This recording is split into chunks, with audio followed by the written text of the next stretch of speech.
নমস্কাৰ, মই সাংবাদিক পংকজে আপোনাক সকলোকে পুনৰবাৰ মোৰ ইউটিউব চেনেল তথা ফেচবুক পেজ পংকজ ফিল্মগালে আন্তৰিকতাৰে স্বাগতম জনাই এই মুহূৰ্তত লৈ আনিছোঁ এটা বিশেষ গুৰুত্বপূৰ্ণ খবৰ। চুৰি হোৱা বাইকসহ আৰক্ষীৰ জালত পৰিল এজন দুৰ্ধৰ্ষ বাইক চোৰ।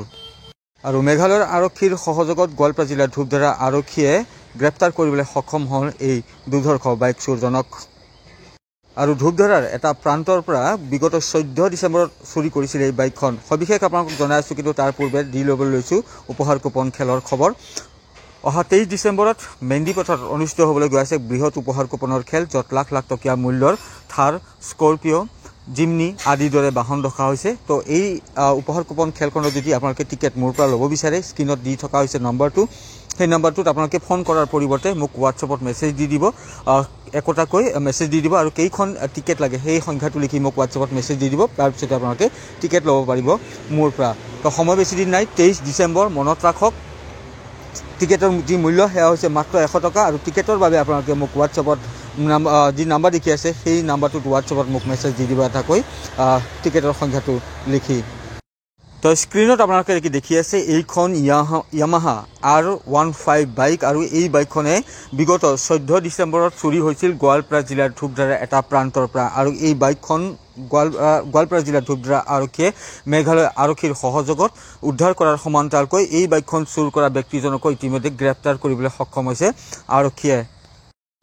তো ইতিমধ্যে আপোনালোকে জানে যে 14 ডিচেম্বৰত ধূপধাৰা আৰক্ষী থানাৰ অন্তৰ্গত মাৰিয়ামপুৰত এক বৃহৎ মাছ মৰা প্ৰতিযোগিতা অনুষ্ঠিত কৰা হৈছিল। আৰু সেই মাছ মৰা প্ৰতিযোগীৰ সমান্তৰালকৈ সেই পৰিৱেশৰ চাবলৈ আচলতে বিভিন্ন প্ৰান্তৰ পৰা বহু লোক আহি তাত উপস্থিত হৈছিল। কোনোবাই বাইক লৈ আহিছিল, কোনোবাই চাৰিচকীয়া বাহন লৈ আহিছিল। আৰু এইখন বাইকৰ গৰাকী ধূপধাৰা আৰক্ষী থানাৰ অন্তৰ্গত ধনুভাঙাৰ মাদাঙৰ হয়। আৰু তেওঁ বাইকখন লৈ চাবলৈ গৈছিল সেই মাছ মৰা প্ৰতিযোগিতাখন। তেওঁৰ বাইকখন থৈ মাছ মৰা প্ৰতিযোগিতা উপভোগ কৰি থাকোঁতে বা চাই থাকোঁতে এই যিজন আপোনালোকে দেখি আছে স্ক্ৰীণত, এই লোকজনে সেই বাইকখন লৈ সতীৰ্থসহ সেই বাইকখন লৈ উধাও হৈছিল।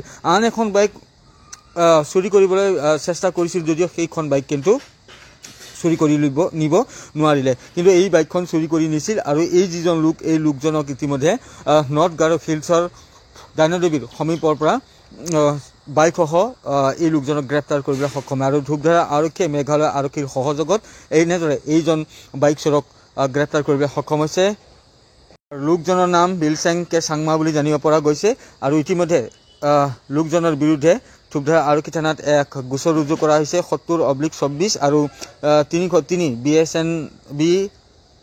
BNS ধাৰাত গোচৰ ৰুজু কৰা হৈছে। আৰু গোচৰ ৰুজু কৰি ইতিমধ্যে জেল হাজতলৈ প্ৰেৰণ কৰা হৈছে এইজন বিলচেং কে চাংমাৰ যি বাসগৃহ এয়া ডাইনাদেৱীৰ এটা প্ৰান্তত বুলি জানিব পৰা গৈছে।